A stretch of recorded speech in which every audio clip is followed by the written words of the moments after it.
So I would like to welcome you on behalf of the panel, and thank you very much for choosing our session, because there is a lot of competition between very interesting session.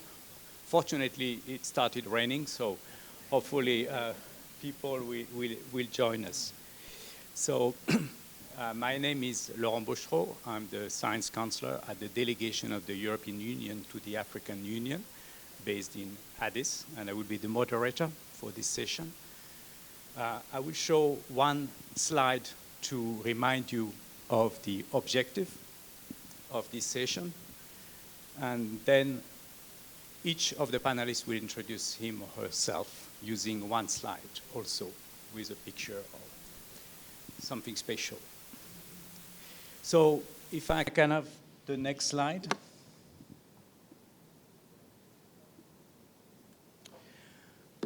We have been speaking a lot about the increasingly complex societal challenges that we're facing.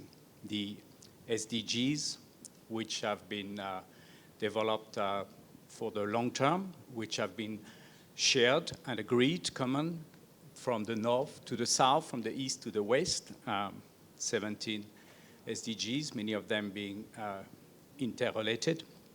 But we also have to face emergency situation, unexpected situation, like we have seen with COVID, which was mentioned many times already during this conference.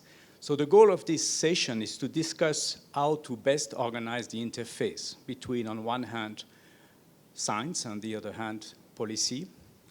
On the one hand, knowledge creation, and we discussed earlier this morning the evidence formation and the need for expanded evidence. How do we do that? How we do mobilize the wide range of scientific knowledge, including social sciences and humanities, and even citizen science. And on the other side, policy making, which is also increasingly complex, as many decisions will cut across many traditional sectors. And we will need to mobilize an increasing number of stakeholders. So the three questions for the panel, which were in the description of the session, is on one hand, if we look at the knowledge creation, do the current research and innovation system produce necessarily the transdisciplinary knowledge and advice that is needed for policy making? Secondly, how should advice on multi-sectoral or cascading policy challenges be designed and aimed? And finally, if we look at the whole ecosystem, how do we better connect and enable, on one hand, knowledge creation and policy making to address complex issues in more systematic or systemic ways, where society is also at the heart? So to address those questions, we have a very distinguished panel, and I would like each of them to introduce themselves with one slide, started by Professor Sir Jeff Mulgan. No, you have to show the presentation. Can you go back to the presentation? I can start talking. Yes, without but a slide. you can start talking. You know the slides, so. But can you go back to the presentation with the slides, please? Yeah, the next one. Next, okay. Voila. Yeah, that's me. Good afternoon, and yeah, my name is Jeff Mulgan. I'm a professor at UCL. I have a background partly working in governments. That's the kind of top layer there. I've worked in city government, in quite a few national governments. I ran strategy when Tony Blair was Prime Minister, and also for the European Commission, and have just finished a project on whole of government innovation for the EU. I've also done a lot of sort of bottom-up work. Last time I was in Kigali was for a gathering on community grassroots innovators, and I've worked in between running foundations and now as an academic. And I write books as a kind of personal therapy, and the most recent one is the far right-hand side, When Science Meets Power, which is really about all the issues we've been talking about at INGSA. How does science, bureaucracy, politics work together, compete with each other, but sometimes, hopefully, collaborate? Thank you very much, Prof, as we say in Africa. And now we'd like to introduce Liliana, my colleague from the Joint Research Center. So, Liliana. Thank you.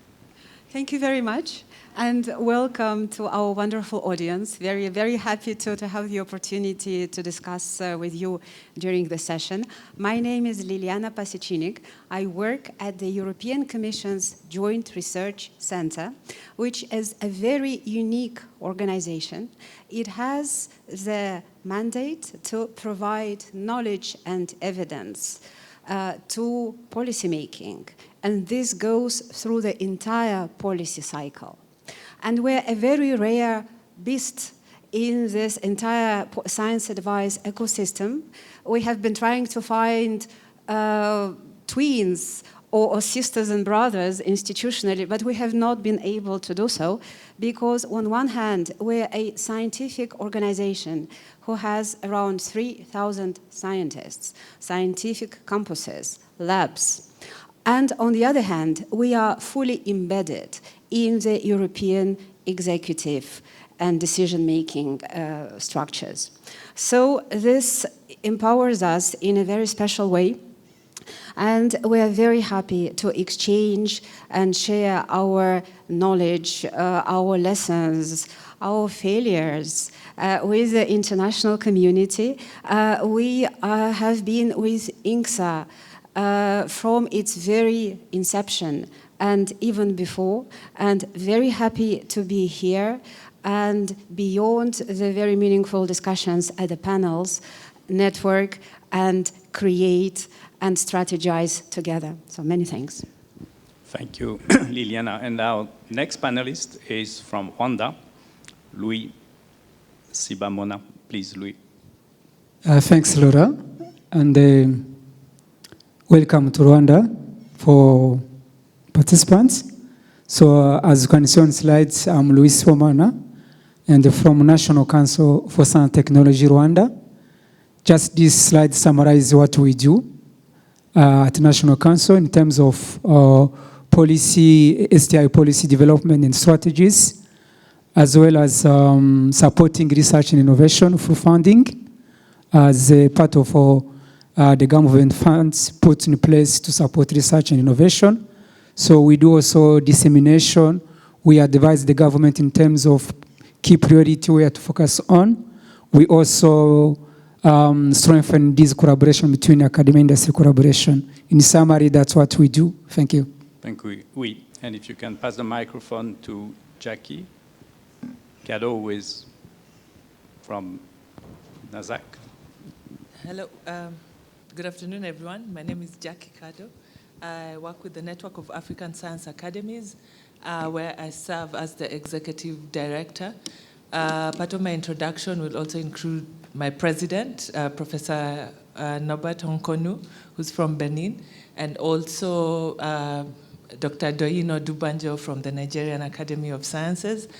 It's really an honor to be here. A little thing I tell you about the academies is the belief that our solutions will come from ourselves as Africans. And that's something that the network really tries to propagate. So far, we have 30 science academies within the network because the NASAC serves as the umbrella organization for science academies. Thank you. Thank you. And our last panelist from Africa to Asia, Remia. Yeah, hello everyone. First of all, I would like to thank INGSA for having me here and giving the opportunity to present what India is doing in this area of science policy and advice. So I am Ramya Haridasan, and I'm working as a scientist in the Office of the Principal. Office of the Principal Scientific Advisor to the Government of India. The Office of PSA is directly advising the highest level of the government. And just to put things into perspective, I thought I'll talk a little bit about the work that I am handling in the office. So we are the Open Access Initiative and the One Nation, One Subscription Initiative of the Government of India is from our office. Then I'm also coordinating the Empowered Technology Group meetings, which is one of the instruments through which we advise the government. And our recent international engagements include the G20 Chief Science Advisors Roundtable, which our office organized last year when India held the G20 presidency. And also our office is involved with the Anusandhan National Research Foundation, which is India's NRF, which was established last year in 2023. And just a little bit about, Laurent had asked about something special about each of us. So I have a background in nuclear engineering, and from there I transitioned into science policy. And that has been a good mix of learnings from different vantage points in the S&T ecosystem. And having got that first-hand experience in delivering science advice to the highest level of the government at an early phase of my career, I'm really happy to encourage more young scientists to come forward and take up such opportunities. Thanks, Laura. Thank you. So now I will ask each of the panelists a few questions, and then we will open the floor for questions. So keep your question. We want to engage. We want to have a debate with all of you. So I will start with Prof. Jeff. You've written a number of articles, books about the future of government, the role of government, innovation. And the question for you is from this, and it will be helping us set the scene for the whole session. What new types of public institutions may we need in the next decade? Okay, I'll just put my timer on to make sure I don't speak too long. And I might stand up because after lunch, the temptation is to fall asleep. And you're allowed to fall asleep and I'm not. So yes, what I'm going to talk about briefly is really the question of whether our institutions in this field are fit for purpose. And this comes out of an obvious observation, that science is entirely organized through institutions, universities, labs, funding bodies, agencies of all kinds. But 2 or 3 years ago, a group of us observed there was no real science of institutions for science. That if you were a government wanting to create something new, and we all worked with many governments, I've worked with probably 60 in my life, you often just would create a committee. And by definition, those committees were usually quite old people who had rather old ideas, or you went to a management consultancy who recycled also ideas from 20 or 30 years ago. We also observed in the last generation, the private sector has been amazingly creative in organizational design. TikTok based on an algorithm, Google based on a search engine, Airbnb, Alibaba, you name them, completely different ideas from 20 or 30 years ago, and almost nothing comparable in the public sector, which still essentially reproduces the ideas of 20, 30, 40 years ago. So we've created a little thing called the Institutional Architecture Lab with the Rockefeller Foundation and the UNDP, and working with a number of governments, partly on very practical design of institutions, but actually also to try and create more of a discipline of institutional architecture to help push the boundaries so that the sort of institutions we create don't look to a 20-year-old like they're completely stuck, bureaucratic, and inert. So one thing we're doing, which I hope this group can help with, is just cataloguing the really interesting cases from around the world. We've got about 200 already, quite a few from India, like the Unique ID Authority and various spin-offs like ONDC, and actually just 2 weeks ago applying the India Stack to research, which is a really interesting application of India's innovations to the field we're talking about. A2I in Bangladesh, we work on, one of many innovation agencies trying to rethink its role. AI governance is a very live topic where China's cyberspace administration is one of the first, but there are many others being created. And all sorts of others like care blocks in Bogota, which is a very different way of organizing a public service. If you have great examples we should be aware of, please tell us. We're documenting them and sharing them. But we're also observing what are the new design principles coming out of these examples. And I'm going to mention 5 we've seen in the best examples, but which are not very common in the kind of institutions of science and research. So the first is really about the metaphors which guide the design process. I've worked in many governments. We usually think in terms of pyramids, organograms, and then if there's a new institution, you sort of shuffle around the organogram. You merge things, you separate them. We call it consultancy PowerPoint syndrome, where you think you've solved a problem just by moving the bits around on a PowerPoint slide. And we're trying to encourage very different metaphors, thinking of networks, flotillas, myceliums, taking ideas from nature and computer science, just to expand really the mental horizons of what an institution can be. That alone turns out to be very useful for governments. Secondly, we observe that most governments always start by thinking about the law and economics, authority and finance when they create a new institution. We think much more often you should put intelligence at its core. How is it organizing data, knowledge, etc.? That is what's happened in business, where most of the world's most valuable companies are based on data and knowledge. The public sector is still in a previous era of, as I say, law, economics, finance, and intelligence is then a second-order issue dealt with later on. Thirdly, most of our work is about meshes, what we call it. How do you combine vertical structures with horizontal ones, given that almost any of the big challenges like food systems change or energy or water will involve several tiers of government, maybe very local, city, region, province, national, and sometimes international, as well as many stakeholders. So thinking in terms of meshes, I could go into this more, turns out to be vital for the next generation of institutions.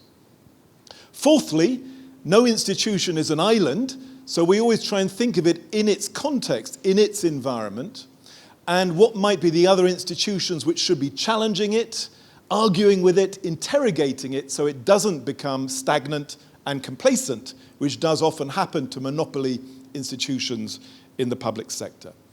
And finally, of course, voice, and a huge revolution all over the world to try and give more power to beneficiaries and users, not just to consult them or be transparent, but actually also to involve them in decision-making. Still quite rare in the world of science, which I sometimes say is almost the last field to be democratized in modern public policy, but big pressures to go in that direction. So applying these ideas, we think there's a lot of work to be done, at least exploring the options and the evidence, the imagination and the evidence, in many of the institutions you work on. So one is funding agencies. Are there different ways of thinking about research funding which perhaps separate the money from the knowledge and the data and bring in other voices to help shape decisions? On innovation agencies, we're doing a global sort of scan of all the innovation agencies out there. And one of the many things we're looking at is how can they use money in very different ways. There's about 20 different financial tools they could be using. Most only use 1 or 2 of them. We're definitely looking at evidence centers, what work centers intermediaries. And I wrote about a month ago a long, very boring piece about our experiences in the UK of what did or didn't work with attempts to create intermediaries. There's then specific technology navigation institutions. One of the UK's best institutional innovations was the Human Fertilisation and Embryology Authority, set up 30 years ago to rule on what kinds of science around cloning or IVF would be allowed. But they also had a remit to involve ethicists, to keep the public engaged, to appear on the evening news explaining their decisions. I've always thought it was a terrible mistake that nothing like that was created for the internet, and we still have nothing like that for AI. So we have institutional gaps on these key technologies, and synthetic biology and quantum are glaring ones which will need something like that. And then finally, as you said, I've just finished this work on whole of government organization in Europe, which is really about how do you break down the silos which every government has, It's a long menu of options for creating cross-cutting roles or teams or budgets or knowledge systems. One of the really striking things we found was that almost no government actually convened the people who were the system on, let's say, net zero. So the informal relationships of trust were not there, and those are often as important as the formal structural changes. Again, if you're interested, there's a lot there. I don't think I've become a bit obsessed with new institutions. I think many of our institutions do not look very plausible to the most innovative, dynamic people in our own countries. Anyone under 25 or 30 brought up in the age of TikTok, etc., just thinks they look like they're from a different era, many of our public institutions. But it's not always right to create something new. And one of the interesting things which I've observed is what I call the iron rule of incumbent skepticism.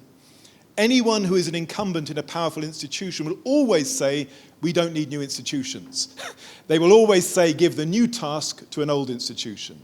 And that's not surprising. That's the nature of power. But it's very important to challenge it, because if that had always been allowed to, as it were, win in the past, we wouldn't have INGSA. We wouldn't have the IPCC. We wouldn't have any of the institutions which we now depend on so much. So I hope this is a field INGSA may become interested in. And the final point, there's a comment on architecture, that we shape our buildings and then our buildings shape us. And the same is true of institutions. We shape our institutions and they then shape us, even how we think, let alone how we act. And that's why I think this field of really a discipline and a science of institutional design is one relevant for this field. Thank you. Thank you very much. It's 9 minutes, 51 seconds. We have a professional here. And I hope, but you were barely looking at it, so it didn't ring. So thank you very much for providing this vision. I'm sure there will be a lot of questions how to design the future public institution, learning from the private sectors and looking at the different principles you explained. Now, let's go back to practice then and challenge the existing public institution and hear from them about the innovative practices that they have developed. So going to the Joint Research Center, which is the scientific arm of the European Commission. So what are the methodology, the innovative methodology that you have developed for fostering innovation in policy making? I think we have heard about the smart specialization. We will hear about the STI for SDG roadmaps that currently Rwanda is developing. But please give us an update and show how the Joint Research Center is being innovative. Yes. Oh, sorry. Thank you very much, Laurent. But first, I would like to help Jeff and give him an example to complete the list. In the last 2 years, the Joint Research Center has undertaken a very deep transformation of the way in which it works. So we did not create a new institution, but we have very deeply reshuffled the way in which this scientific organization operates. We have created a new approach based on on cooperation, on interdisciplinarity, taking on board all the best aspects of the experience that we have come up so far. And so we are very happy to share that. But clearly, transformation and innovation are at the heart of the action of the European Union, and we are inspired by the priority which is given to this and to the importance of science by our top leaders, and not further than in December, the Council of the EU has approved conclusions that addressed the importance of the contribution of science to reinforce policymaking, linking it with democracy and linking it to the broader contribution to the society. Even more recently, in February, the ministers that are responsible for public administration, they have also, in a declaration, formally recognized the importance of evidence-informed policymaking and have called for a major uptake of this principle by the public administrations. So this may also actually help in this reflection. But the European Commission and in particular the Joint Research Centre are very long-standing promoters of the evidence-informed policymaking, and we're supporting the EU member states in better define the science advice ecosystem. We're currently working with 7 member states in this approach. We have also created a framework of competences for evidence-informed policymaking, which enjoys a lot of acknowledgement and a lot of interest. And I understand, and actually a session just before has been also discussing about this very actively. In terms of innovation frameworks, I would like to say a few words about the EU's smart specialization methodology, which exists and is applied already for over 20 years, and it helps regions and countries, starting with the EU, but then the process expanded internationally, to define innovation roadmaps that take into account the scientific assets, that take into account the specificities that exist at territorial level, that also involve a very important consultation process along the principle of the quadruple helix, involving the academia, the government, the businesses, and the civil society. And all this leads to the definition of innovation strategies then are submitted for funding. So this is a very clear result-oriented process. With the adoption of the 2030 agenda, we thought that this methodology, considering also the EU's priority for sustainability and for the support of multilateralism, could inspire and lead the implementation of the STI support to the SDGs. And indeed, we have been reflecting ourselves and speaking with the scientific networks, and we have come up with an approach of STI for SDG roadmaps that learns from what has been the European experience in defining such innovation roadmaps, and how this new global agenda that takes on board sustainability, STI, as well as stakeholder involvement, participatory processes, can result in giving life and showing directionality to this aspiration that we all share in how we could translate the potential of science, technology, and innovation in implementing the SDGs and taking into account our respective strengths. So this is how, together with our friends at the United Nations and the World Bank, we have defined a guidebook on STI for SDG roadmaps that was launched in 2021. There have been 2 UN General Assembly resolutions showing the importance of this roadmap for the implementation of the SDGs, and encouraging countries worldwide to use the guidebook, to embrace the methodology. There has been a support action from the United Nations, from all the international community, for countries who volunteered to be in the pilot phase, and there have been several of them, including India. Later, Ukraine came, and imagine that the work on smart specialization, supporting Ukraine, that has allowed, first of all, to map the scientific potential of the country, has been used by Ukraine during the phase of relocation of the industries in the war-affected area. So that's an interesting example of how useful these frameworks are. Africa is a very important partner. And considering the impact of the SDGs and the potentiality of SDG implementation for Africa, that imagine if the SDGs are implemented in Africa, this will create 12 trillion in market opportunities and 380 million jobs. That's very impressive.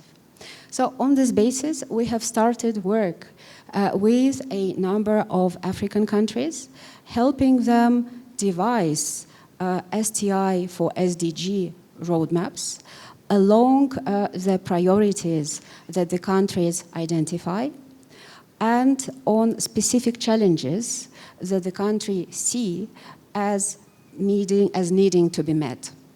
So I'm sure Louis will give much more detail about that. I think I will not dwell over on this, but just to illustrate you the importance of these collaborative innovation frameworks that also have an impact on institution creation and mobilization of science. Thank you. Thank you, Liliana. Before going back to Louis, if I may push you a little bit and relate to the presentation beforehand, how do you see these methodologies facilitating this all-of-government innovation approach that was referred earlier? These methodologies, maybe they have not been initially designed for this approach, but we see that they're extremely effective. Because on one hand, these methodologies allow to embed and give priority to SDGs as a compass for a whole of the government action. It also embeds the principle of interlinkages between the SDGs, and science is paramount in addressing these interlinkages. It also creates participatory approaches, and it allows us to have a pluralistic vision. Absolutely, it also has a monitoring and evaluation framework which is necessary for transparency and trust, especially in the context of creation of new organizations. And what we are also seeing very often, that it has a resolute action in breaking silos between ministries. We have been speaking about breaking silos for the last 10 years, I think at least. But unfortunately, these silos still exist, and we're noting that while the whole of the government is mobilized in implementing these roadmaps, the ministries are forced of working together, of joining forces, of sorting out their work on priorities, and this definitely helps in creating a whole of the government approach. And then the multi-stakeholder platform that are an absolute force and ingredient in this equation, they also ensure the oversight on the entire process and add a very important democratic dimension to this endeavor.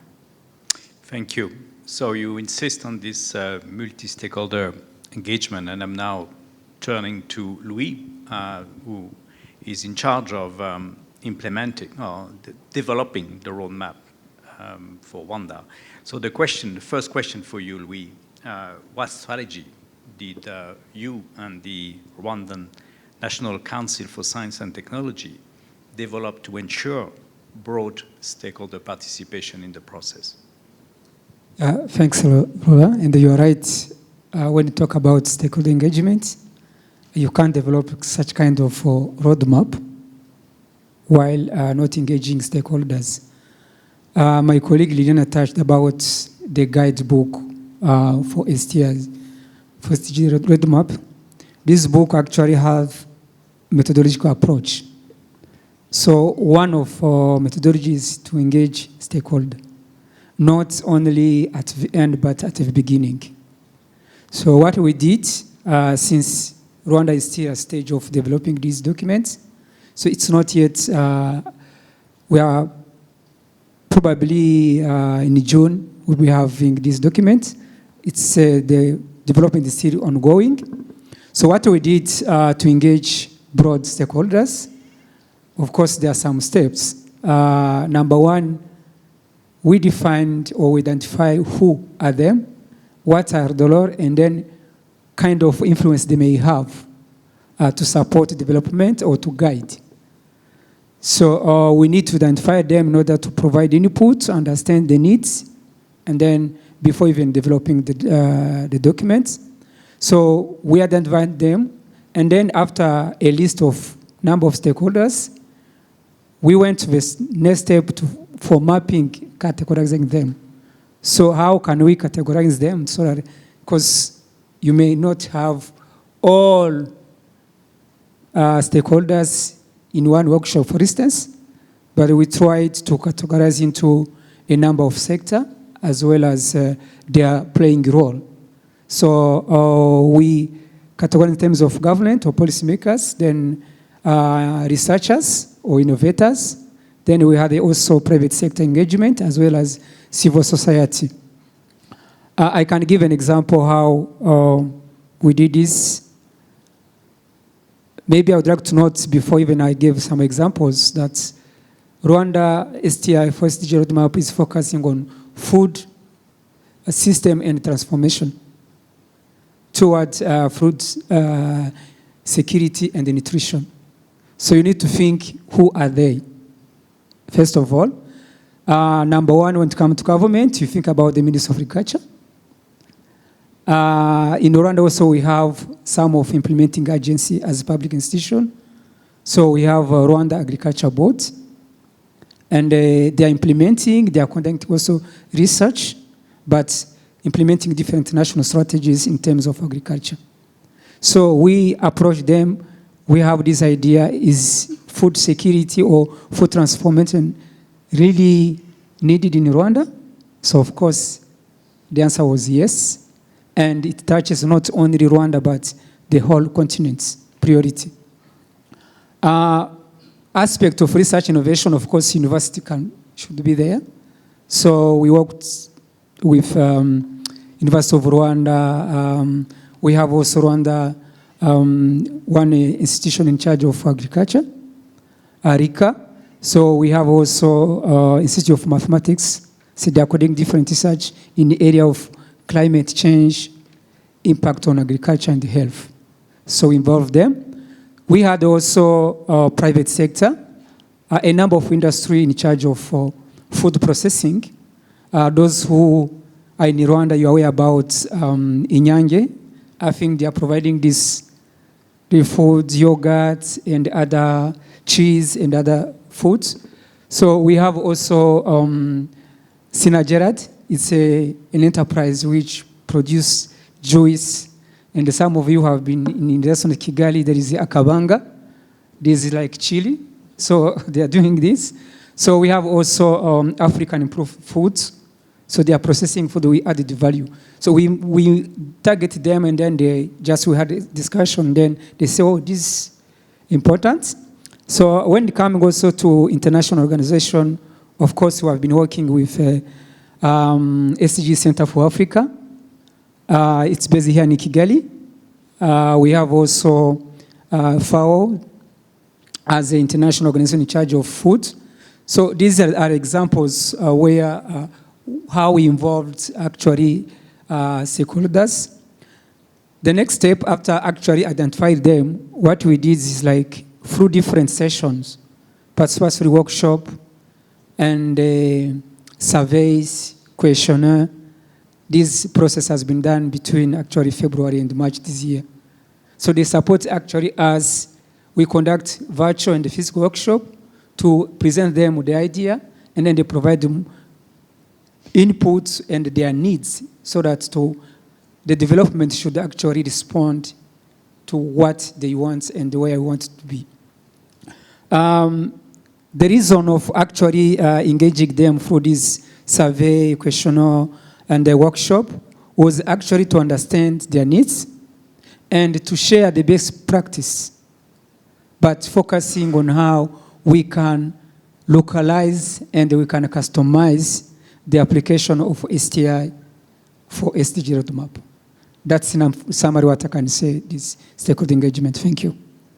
Thank you. And stakeholder engagement is one issue. What are the other challenges that you faced in the process, and how did you go about it? Yeah, still we are on going development. I assume that maybe no other challenge will come, but they may be there. So, but I may share maybe two challenges we had. So all of us, even at the UN level, Africa level, national level, we are talking about SDGs. We have these 17 SDGs. But when you go into details, we have more indicators. So the first challenge was which specific area to choose. It was challenging for us, but based on what we did, based on this discussion with stakeholders, and based also actually on the national strategy and the policies, for instance, a vision 2050 Rwanda focus on agriculture. We have also the STI policy, which touches about one priority around food security in the modern agriculture. We have also the National Research Innovation Agenda, which also lists agriculture as one key sector, and examples where STI can be applied to improve food security and nutrition. So that's how we actually we came up the specific agriculture. We know that STI can be applied in other sector, health, education, but based on the targets, based on also the national strategy, that's why. So another challenge also was we are saying policy advice and the policy instrument. Before even developing this roadmap, we should actually some of existing documents supporting this. So, and even the expertise on this area. So it was not easy in that case, finding some of specific existing policy instruments targeting food system and transformation. So however, what we did to address this, we actually, based on this stakeholder engagement, we rely on expertise from our partners, both at national and international level, and the way actually the European Union Joint Research Center comes in, they provide us technical team to support in the development of SDG. Thank you. Well, thank you very much. We now move to Dr. Jackie from the network of African Academy of Sciences. And I will stay on this issue of stakeholder engagement. And question to you, Academy. We heard from Jeremy Farrar. What is the role of the Academy this morning in his brilliant speech? So question to you, how do you mobilize the stakeholders beyond the academics? So industry, government, civil society, in developing innovative solutions? Thank you so much, Lauren. I just want to make sure my audience is awake. So just say three things. Three things. So different countries do three things differently. So Kenyans do three things like this. Some people do this for three things. I have a new three things. And other people do three things. It's cultural. But then for you to be able to know those three things, you need to know the person. So the first thing, I'm going to say, Laurent, is we have to build genuine relationships with our stakeholders. And those are stakeholders that are inside the organizations, because we are a consortium of science academies. I'm talking 30 science academies in the continent, under this one umbrella called NASAC, the Network of African Science Academies. So that genuine relationship that would get you to know that there's a various different way of expressing the same thing, 3, 3, 3, 3, is when you build trust, you build respect, and you have to create mutual benefit. Now, they do not all have to work at the same time when we engage with the stakeholders. There are stakeholders where trust is paramount. So that would have a higher leverage for us than the other ones. There are others where we carry them along because there's mutual benefit in having them along. So that's my first thing, is building genuine relationship. The second thing is to ensure that our research outputs from academia are actually relevant. What questions are they asking so that your answers are actually relevant to solving the problems that they are raising? So our stakeholders need to ask the questions first. How do you know? You get to build the relationship. The third thing, and Lauren, just to conclude on that first question, is that we need to use our communication facilities, we need to use our media more effectively and strategically. It means, and I think I like what our first speaker said, that an institution does not run in isolation. That then means that the strategic way that we use communications, how we use TikTok, how we use YouTube, how we use WhatsApp to inform our general stakeholder has to have a trusted level of not just validation, accuracy, but also relevance. So at the end of the day, I would say it still boils down to building genuine relationships. Thank you. Thank you. So you build a relationship, you build a trust, but now from an academy perspective, how do you ensure that this recommendation for better informed policy are actually taken on board and implemented by individual African countries? Okay. Thank you, Lauren. Now, I'm going to surprise you by my answer, is we don't. I mean, when you give someone advice, it is not up to you to go and do it. It is not up to you to ensure that they follow your advice. Academies give science advice.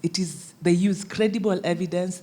They use scientific mechanisms to be able to generate that evidence. They produce the evidence to inform, not to implement, because that's beyond our scope and that's beyond our jurisdiction, which means that we engage in these discussions with policymakers in a way that it is a partnership. We bring this to the table and they bring something else. They have influence on political goodwill, we don't. But we need political goodwill to be able to implement the evidence information that we provide to them. So that means if we produce products that are relevant to them, we need to bring them to the table at the very beginning. When we are co-producing the questions that we're going to answer, when we're using the methodology that science academies use to produce, which mostly is desktop research, because the actual research are done at the universities, whether we're using complementarity to be able to arrive at that solution, what we are saying is that we will present the evidence to you, how you use it, how you effectively engage with it, then that would be up to you, and we need to give you the leeway to engage with that advice that we provide to you in the most appropriate way that you see fit, for context, for your circumstance, and for the purpose for which the advice was sought. Thank you. Thank you. And last question to you. One of the sensitive issues in Africa is the one of indigenous knowledge, the need to promote it, but also to protect it. So the question to you from the academy, how do you integrate this dimension of indigenous knowledge systems in the formulation of your advice? Thank you. So remember our first session, and I think you spoke of it. I think it was evident. What was the topic for our initial plenary? Today? This morning, yeah. Expanded evidence. Yes, exactly. And you remember Justine's presentation on how the Cameroonian research faculty engaged with the traditional, the farmers of the traditional food crops. The idea is this, is one, we need to acknowledge the limitations of science. Science alone will not be able to provide the solutions that society needs, which then means that we get into the indigenous knowledge systems with such humility that science does not know it all. And I think Justina at that moment emphasized that this co-creation of knowledge, co-creation of solution is what builds the lasting relationship with that engagement with the indigenous knowledge system that is not just long-term, but gives you answers to questions that even science was not asking in the first place. So first is that we enter that space with a level of humility that science brings on board. We join that discussion because the main reason why research questions are asked is to be able to find solutions that are relevant to the community that is asking them. But then the second thing is the fact that science also needs other disciplines to be able to not just inform the evidence, and even when we're talking about expanded evidence, but to be able to use localized and contextualized knowledge to come up with not just shared experiences or shared learnings which indigenous knowledge brings to the fore, but also to have a shared vision of how we apply value and bring on board indigenous knowledge that is derived at not just experientially or through observation or just through practice, but bring it on board onto the laboratory so that the output we bring is actually co-created. So that's the second thing, the fact that science can actually be universal. And we should not take it for granted that you need other disciplines and other sectors of societies to be able to impact both positively and most likely not negatively to the indigenous knowledge system. Last and not least is, I think something that I had one of my colleagues speak to, is the fact that science actually does impact society. So part of the science that we do, even at the Network of African Science Academies, is to see that society gains from the science. We go through so much trouble to remove the jargon that comes with the science so that when we produce policymakers' booklets, when we produce policy advice, the targeted audience is actually different from the science fraternity. It means that we have to demystify the science in a way that it becomes utilitarian. It can be used not just to emphasize the fact that there's valuable contribution of the indigenous knowledge, but the fact that science also uses that knowledge to reinforce the findings that it brings to the fore. Thank you very much. Thank you. So from Africa, we now move to Asia and to Dr. Remia. India was holding the G20 presidency and put a lot of emphasis on the role of scientific advice. So what are the lessons learned from the Indian presidency of the G20 in this area? Thanks, Laurent.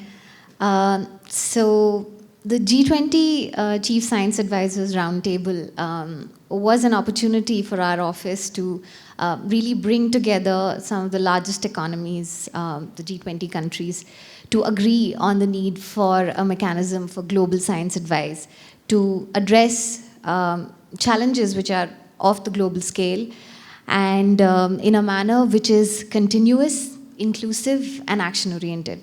So far, there have been other efforts by multilateral organizations, but like the OECD, UNESCO, and also the Asia-Pacific Economic Forum had conducted meetings of the chief science advisors and their equivalents, but that mechanism somehow didn't go further than, I guess, the third or the fourth meeting. And also these efforts have been very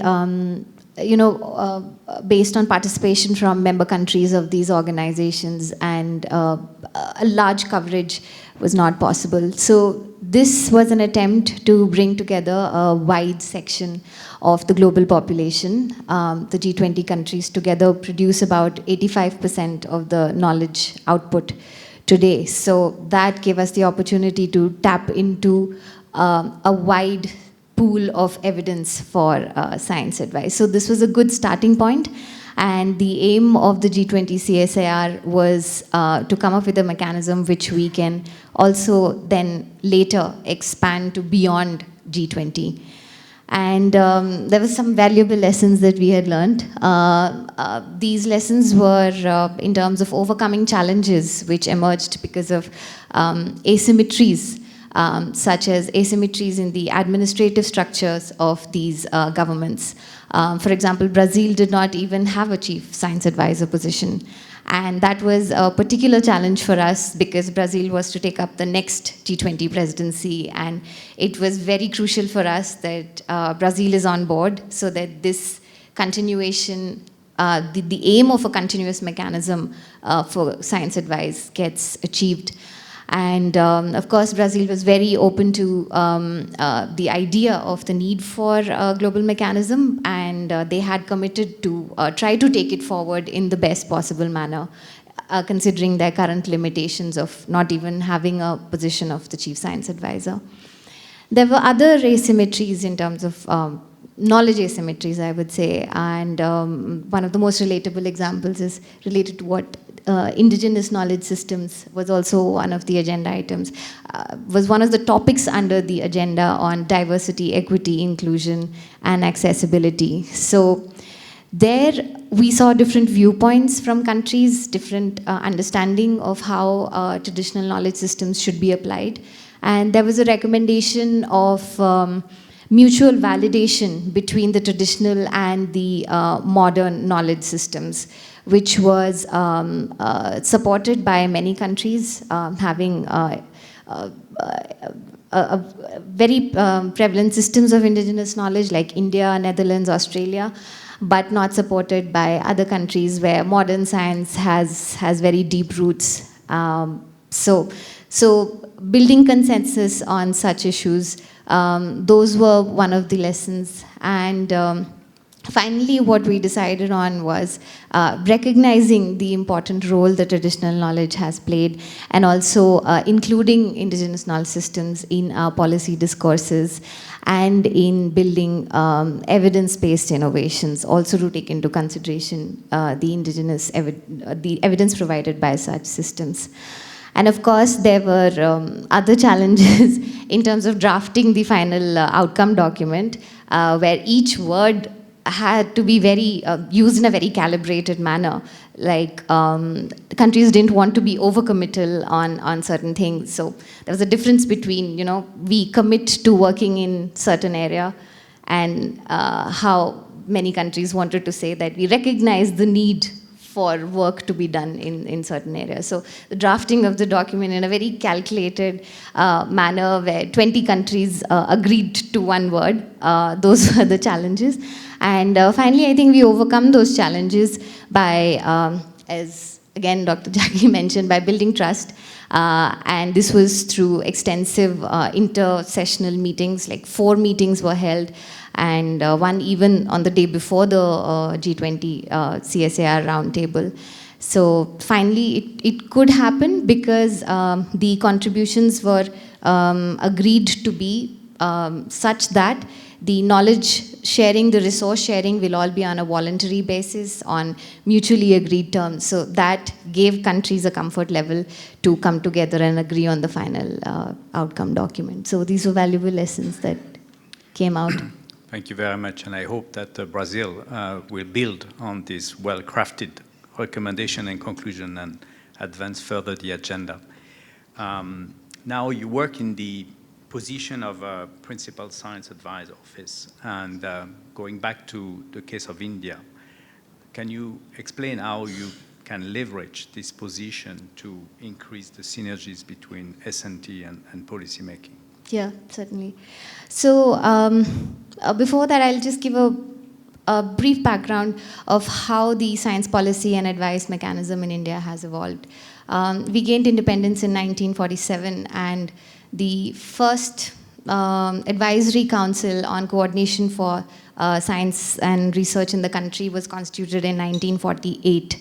That was sort of like a recognition from our first Prime Minister, Pandit Jawaharlal Nehru, about the important role that science and technology plays in nation building and in economic growth and prosperity. And ever since, there have been multiple bodies, committees constituted for science advice. But finally, in 1999, our office, that is the Principal Scientific Advisor's Office, was created based on lessons learned from so many committees which have been there so far. And I would say that our office was strategically placed as an independent body, which is independent from the science and technology departments, and directly reporting to the highest level of the government. So that puts us in a position to mobilize resources in terms of experts from the academia, from R&D institutions, have multi-stakeholder interactions in a very comprehensive manner. Like, the reach that our office has is tremendous. And without being limited by the allocation of business rules of a particular department. We take care of the entire S&T ecosystem in the country. So that unique position helps us to tackle problems which are of two nature. One is problems which don't fall under the purview of any ministry, and that needs to be taken up by us, and problems which fall under the purview of multiple ministries. So these are the two kinds of problems that we deal with. So as an example, in each case, initiative like the Open Access Initiative doesn't fall under the purview of any one particular ministry, so it was taken up by our office. Initiatives like One Health, where it's an integrated approach to pandemic preparedness by taking human health, animal health, and environment together. So that falls under the purview of about 13 scientific ministries and departments in our country, which is Ministry of Health, Ministry of Animal Husbandry, Fisheries, Environment and Forest. So such a massive effort could only have been coordinated by an apex office like ours, where these stakeholders come together with a common agenda to make things work, rather than feeling that my turf is being overstepped by another ministry. So I think that level of independence and that level of closeness to the highest office provides us this flexibility to take up unique challenges in the S&T ecosystem in the country. Thank you very much. So we have now heard from our panel. Before I give the floor to the room, and I hope there will be many questions, I would like to ask whether any of the panelists want to react to what their fellow panelists have just said. Maybe you, Professor, you probably have. Yeah. Here we are. Well, maybe it's a question which follows from actually all of your comments, and it's a question I don't know the answer to, certainly. About 2 or 3 years ago, I was part of a project trying to map global STI against the SDGs. It was called the Strings Project. And looked at lots of data, looked at country level, looked at themes like food and energy and so on. But what was striking is there was no institution which could act on it. There was no forum where the world would come together to look at where its brain power, its money was going, and the misalignment, the huge misalignment with the SDGs. On climate change, 35 years ago, the IPCC was created, the COPs, which made, there was a forum which regularly looked at the facts, the problems, the issues. The paradox in our field, there is no comparable institution, there is no forum.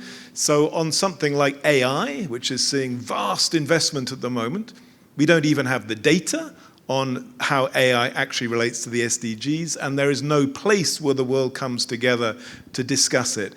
And I hope out of the G20 processes, that's the sort of thing which maybe Brazil, backed by India and others, could help us at least create the observatory, which provides the facts, which then in time supports actually an inclusive multi-stakeholder process of prioritization. Otherwise, we'll continue to get this massive skew basically to the military. And in the case of like digital technologies, vastly more attention to new ways of buying pizzas than solving poverty.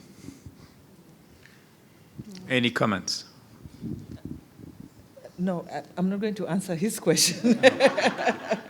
I was just going to add to what Ramya said, the G20 process, and I like that my president is here because he participated in the S20 process, which is the Science Academy's version of injecting the science into the G20 process. And for me, it gives me that hope that the academicians, the scientists are actually plugging into the government processes. And that is where you get political buy-in, you get political goodwill, and you're able to get a seat at the table. So I just wanted to comment on that. Thank you. Okay, Liliana? Thank you very much. Well, this has been a very vibrant discussion, very multifaceted, and we have been able to overfly multiple dimensions from place-based concerns, from stakeholder dimension, from very interesting aspirational objectives, to the global processes such as the G20. And I have had the honor and the opportunity to take part in the meetings hosted by the Indian G20 presidency in the context of the science advice, and definitely the discussions and the priority that has been set on elevating the role of science advice to planetary decision-making levels, such as G20, is a very important aspect. And clearly the Indian presidency has a paramount role in this dimension, because now our policymakers, they look differently at the relevance of science advice, at the input of the scientific community, at the ways to ensure that there is a pull effect for science advice. Because as scientists, we produce a lot of scientific knowledge. We have monitoring, we have platforms. There's a vast world of evidence.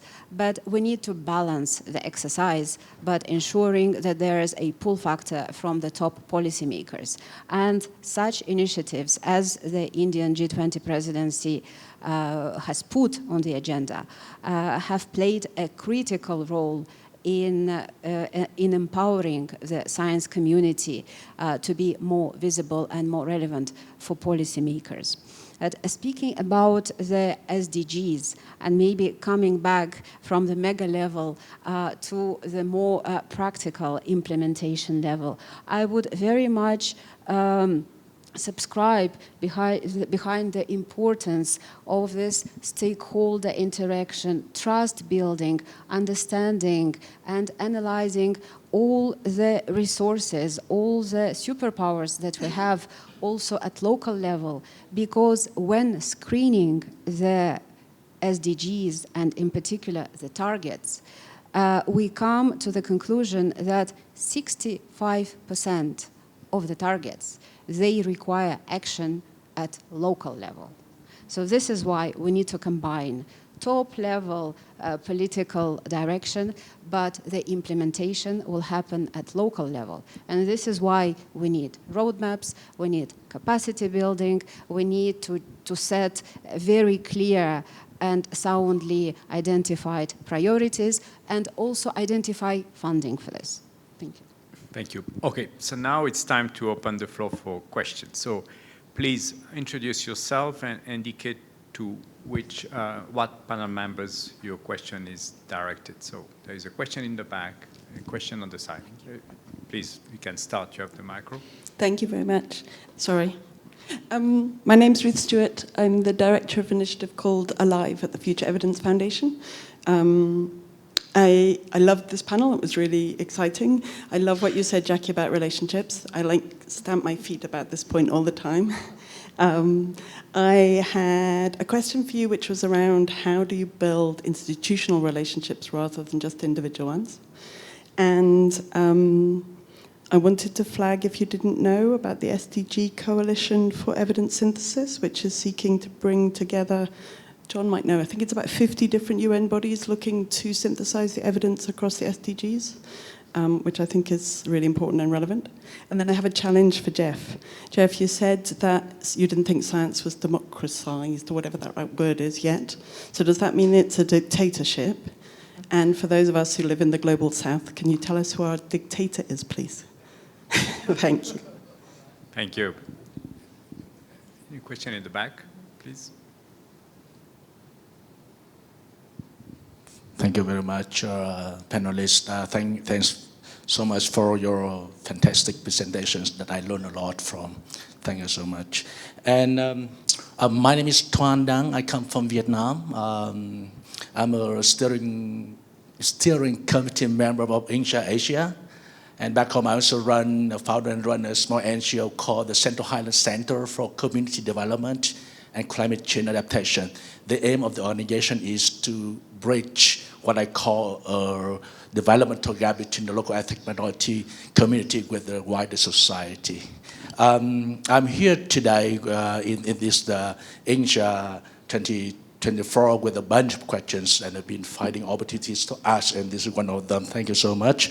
And I think my question might be more relevant to Dr. Sorry, I forget your name. When you mentioned, when you said that it is not up to scientists to make policymakers to accept or to believe or whatever, to use the evidence that we scientists provide them with. And you say that, okay, it's up to them to inform them. This is the sort of evidence that you should use, and up to you, we are out of the job. And I wonder, so if we don't do it, who will? That's number one question. Because if we bring someone else, a third stakeholder, in doing the job this, and that stakeholder, third stakeholder, do not or may not understand wholeheartedly the value or the core value, the content of the evidence that we spend time and resources to come up with. And talking about informing evidence policymakers, I think there is, from where I come from, there is a huge challenge facing us in this path. It is how to, because of the diverse context, socially, culturally, in terms of ethnicity, whatever, and level of knowledge or whatever. So how to localize the informing strategies so that whatever we wish to bring to policymakers become more locally acceptable. In my opinion, if we can localize successfully this, our strategy, that might be a way for our result or evidence to reach the table of policymakers. Thank you so much once again. Thank you. Thank you. And there was one question in front, and then, well, two more questions, but not too long, please. Please introduce yourself. Yeah, Michael Mita is my name, from University of Cape Coast, Ghana. My question is just a lateral one, one to Remia. Do you feel you are losing the touch of nuclear engineering? And then to Professor Geoff, what are the books? I need a book of When Science Meets Policy now.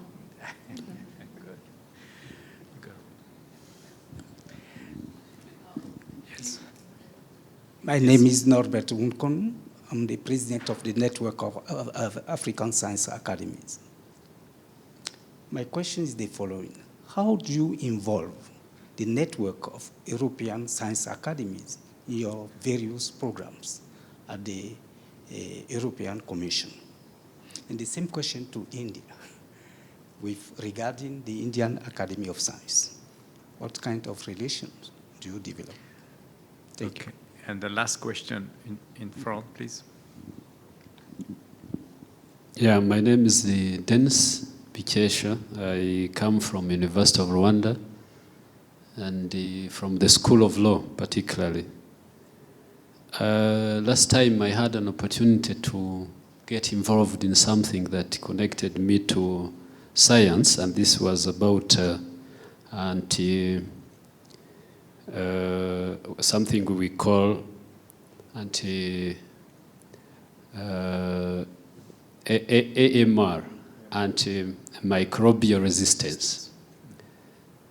And when I was working with the FAO, Food Agriculture Organization, I found that some of the challenges that may come up in implementation of science policies, if science advice has been provided, may be that some of these policies have a number of authorities or agents of the authorities in governments that must combine efforts for implementation. And sometimes, probably there is no clear communication or timeline among these agents of implementation. And you find that one, much as we are talking of transformation, there is a situation where a policy has come up, probably out of science advice, but again, also referring to my area of interest as a lawyer, I know that even some countries may have very good constitutions, but we have had two situations about constitutionalism. One is that there's a situation where a country may not have a good constitution, but there is also a situation when a country may have a good constitution, but put it in shelves without using it, and that one cannot be transformative. So probably to you, Jeff, who is talking about when science meets power, and maybe to Louis, who is advising the government, I mean through your organization or your institution, what advice can you give to countries that are in such a situation to make sure that science advice is put into practice for transformation to take place? Thank you. Thank you. So many questions. So I'll go into some order. Maybe, Jeff, you have a specific question on democratization of science. So first of all, yeah, Stalin's constitution in the 1930s was the most advanced in the world and bore no relationship to reality in the country he ran. So you're totally right. Laws alone make little difference to things. You mentioned AMR. Exactly 10 years ago, the organization I then ran launched a prize on AMR, which the Indian government actually provided some funding to, as did others, and it will be awarded in a few weeks' time, 10 years late. This is, sorry, you just prompted me to make a little announcement. It was an unusual global collaboration using challenge prizes for a pressing problem. So Ruth's question about democracy, in a way, all I would argue is that for most of the history of the last 200 years, the allocation of resources to science has been guided partly by state interest, which usually meant security interest, sometimes by peers. That's the science community believes it should decide what research is done, and sometimes by business, but very rarely by the public. And not many countries have any explicit methods for actually talking to their public about what the priorities should be. And I think this may become more and more of a problem.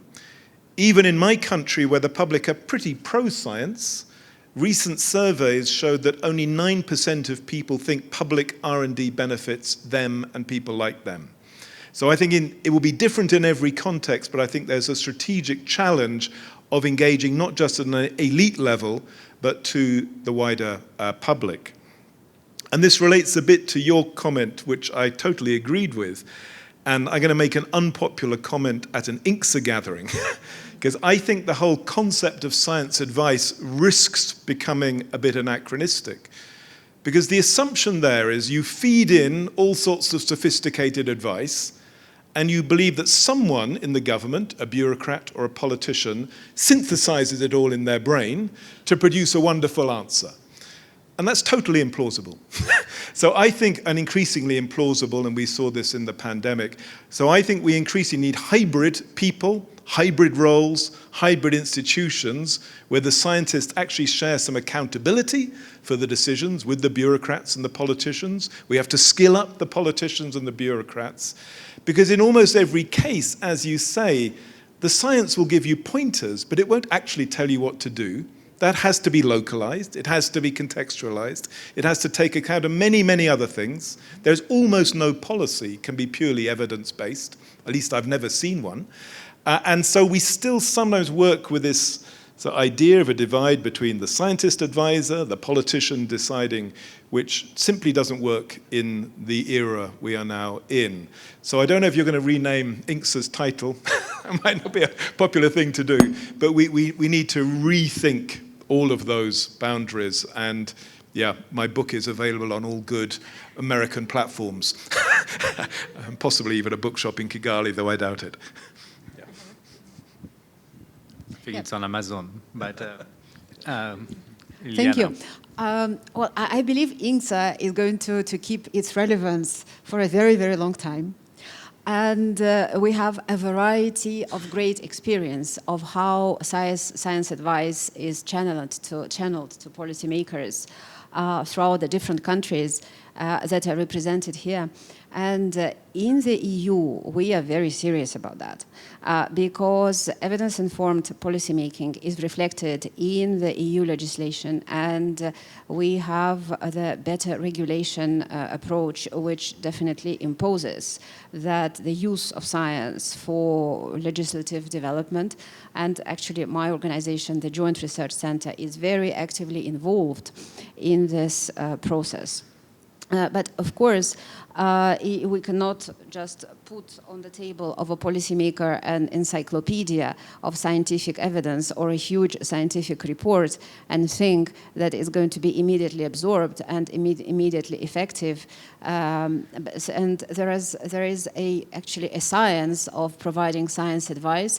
We have different tools, reports that we're very happy to share. We have been also very active in offering trainings and creating training modules on how effectively to deliver science advice, bringing together the young generation of scientists and the young generation of policymakers. And such training modules have been addressed to different regions of the world, and we had a number of years ago a very successful exercise with the African countries. It took place in South Africa with a great involvement of NASAC, where we have brought scientists and policymakers from 53 African countries around a week of learnings, of discussions on capacity building. And believe it or not, these people, they have been in touch for a very, very long time after the end of the exercise by their own interest. Now, about the involvement with the European science academies. The scientific advisory mechanism in the EU actually foresees an active engagement with the European science academies. And also beyond that, my organization, for instance, we have a structured partnership with the European Science Academy, with the different members. We produce joint reports, we organize a variety of events, and all this fosters this vibrancy of the scientific advice ecosystem. So we're, in short, the message, we're very much open for partnership. We're very happy to share whatever learnings we have and also to learn from you. Thank you. Louis, yes, maybe I'll provide like feedback to Dennis, and one question about, maybe Jackie will provide more detail, how do we build institutional relationship? Starting by Dennis, that's how do you advise maybe the government, that was the question, and how do we follow up to implementation? The role we have actually, we have to advise based on data evidence. So, for instance, I can just give an example. We normally conduct innovation surveys and R&D surveys. So from these surveys, there may be some information data. In the recent one in 2019 we saw that there is actually some kind of decrease for experimental development, while basics research increased a bit comparing to the 2016. So it was a question. Then what we have to do is we wrote like a small just concept note to the Minister of Finance, say, okay, this is an issue we have. We need to build more collaboration because we believe that while university and the industry cooperating, we believe this can increase actually the experimental development aspect. So they agreed, then we published 2 calls for request proposal, and then the Minister of Finance has provided support. That's an example. So another example is through building capacity, especially on our researchers, to draft some policy brief, because you are doing research, data is there, and to find an issue, but again, from the government level, they don't have time to go into publication. But at least if you have 1 page or 2 pages, like policy brief informing the government. So we are pushing on this, and we have last month conduct such kind of activity as capacity building to build our researcher to inform actually what's going on. So when it comes maybe to implementation, we have created what's called the Research Coordination Committee at national level. This committee has like 11 members. Some are from public institution, government, and the others are from research institution. So every year, like I think you are aware, during the October, November until December, there is planning for coming next year. So we request through the Minister of Finance that particular public institution where we have control to submit their requests when it comes to research and so on. Then working with this research coordination committee coming from research and so on, they kind of say, oh, this needs research and so on. So when it comes to, as you said, things may be there, but how do we implement them? So we have seen some changes when it comes to through this coordination committee. That's what I'd say. Jackie? So, but thank you. I'll try and be quick. So I'll start with the second question first on implementing advice. I think both Liliana and Louis have actually crystallized what I meant. Maybe it came out differently, but the thing is this, that there has to be a science and policy interface, because none of those, even the silos we talk about, are literally arbitrary. They do not have to exist. And we've seen that even from the Network of African Science Academies, where one of the president of the National Academy became a minister of education. So the silos are very fluid. So what I'm saying is that if you build ownership at the onset, that the scientist actually has stake in the policy that will come out at the end, then it means from the onset, you create an interface that will enable, and I think Louis has just stressed that point, and I think also Liliana, you create space where both the scientists and the policy makers actually meet, discuss, and therefore are also held accountable for the outputs and the results and the policies that come out of that relationship. So I'm not vying for this is my role, it ends here. No, I'm saying this is my role, I will give you the evidence. But when I'm giving the evidence, I'm responding to a question you asked. So we are together in that way, we all have interest. The end result is I will come back maybe 2 years later and ask, that evidence I gave, how did it materialize into a policy? And we've seen that happen, for instance, with tobacco.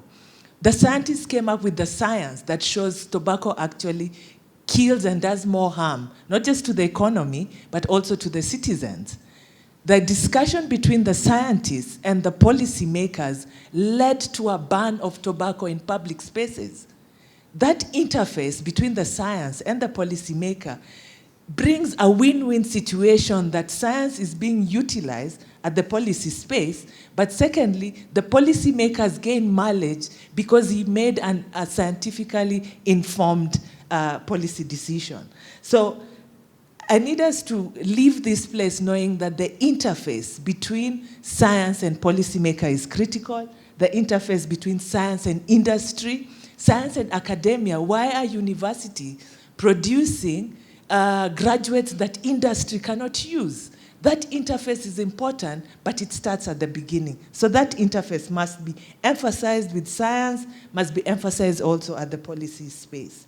So, and then you also talked about localizing evidence. When you're answering the questions that are being asked, then your responses, be it the evidence you're providing or the policy that are coming out of that advice, can be used by local communities. The question about institutional relationships. First of all, I think for us as a network, because we are a consortium of science academies, it means that those relationships have to be purposeful and they have to be result-oriented. We're talking about solutions. There are people that do not necessarily fit within the purpose and the results that the network wants to bring, so they do not become members of the network. Institutional relationships are built around a commonality, a common shared vision. We're talking about the way maybe how we implement it might be different and differ from one place to another, but the purpose for which those relationships are built have to be purposeful and they have to be result-oriented. And I think there's something else that we've come to learn, even from how science academies are built. They're built around the personalities of the leadership. So what do we do as a network is to influence the leadership to focus on merit, to focus on, we are not just building honorific institutions, we are also building programmatic institutions. So you can see the shift over time. When we're talking about transformative, what's our theme, conference theme? Transformation imperative. It takes time to see that transformation. When we were set up in 2001, the type of academies we had then were mainly honorific. The types of academies we have 21 years now are mainly programmatic. That means science needs to be relevant, but the transformation has happened over time. Thank you. Thanks a lot, Jackie. So the two questions posed to me. I'll start with the one on the Indian Academy of Sciences. So we have 4 science academies in the country, the Indian National Science Academy, the Indian Academy of Sciences, National Academy of Sciences, and there's one more, I'm not getting it. Yeah, the Indian National Academy of Engineers. So we work closely with these academies, but unlike the European system, it's not a very structured kind of an engagement. It is more on need basis. We consult them for inputs, and we recognize their role as very important providers of evidence for policy making. So the current principal scientific advisor, Professor Ajay Sood, is the former president of International Science Academy. So that in itself shows there's a close linkage with these academies across the country. And I've seen firsthand where we have used inputs from them in providing clarifications and advice. For example, in the case of, there was one case where the Minister of Science and Technology had sought inputs from our office based on a representation received from Indian publishers in the country, saying that the Indian journals which are being published today are co-published with the commercial publishers, and the Indian publishing agencies are not getting an opportunity to get into this market. So these Indian journals are published by the Indian academies themselves, and we sought inputs from them as to what kind of clarification or response should go to the minister, and they've been very forthcoming with all the data. Another important engagement with them was when we received the task of coming up with recommendations for empowering the young scientists in the country. So at that point of time, we worked very closely with the with INGSA, which is the Academy of Young Scientists in India. So they helped frame the questionnaire for the scientists to start with, giving what problems they are facing today and what means they see, what kind of empowerment they need. So the INGSA was very helpful in such things. So the bottom line is that it's not a very structured engagement, but on need basis. And the other question about whether I'm losing touch with nuclear energy. So I would rather look at it as getting access to a more broader skill set, which is, I would say, a unique skill set compared to my peers.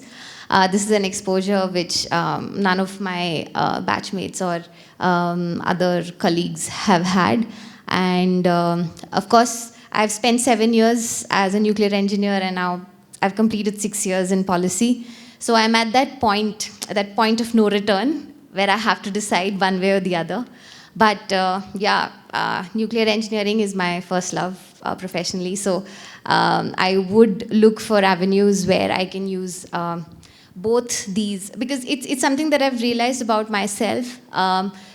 Working in policy, working at such a high office like this, there are other forms of professional growth which I've seen, which I wouldn't have seen if I was in the other department. So to do justice to both experiences and learnings, I would look for something which is a combination of both. There's a lot of scope for policy in the nuclear sector, disarmament, nuclear energy. I mean, looking at climate change and mitigation strategies that we are adopting, nuclear is the future. So yeah, I'm still yet to decide, but I would like to see it from a positive perspective. And thanks for that question. Thank you. So we are already over time. I had foreseen to ask each of the panelists for one sentence take-home message, but I think this has to wait for the next INGSA, maybe. But I think we should give a round of applause for our panelists and the audience.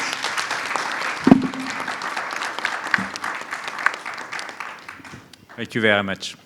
And Jeff will be in a panel again later, right? So you're not over.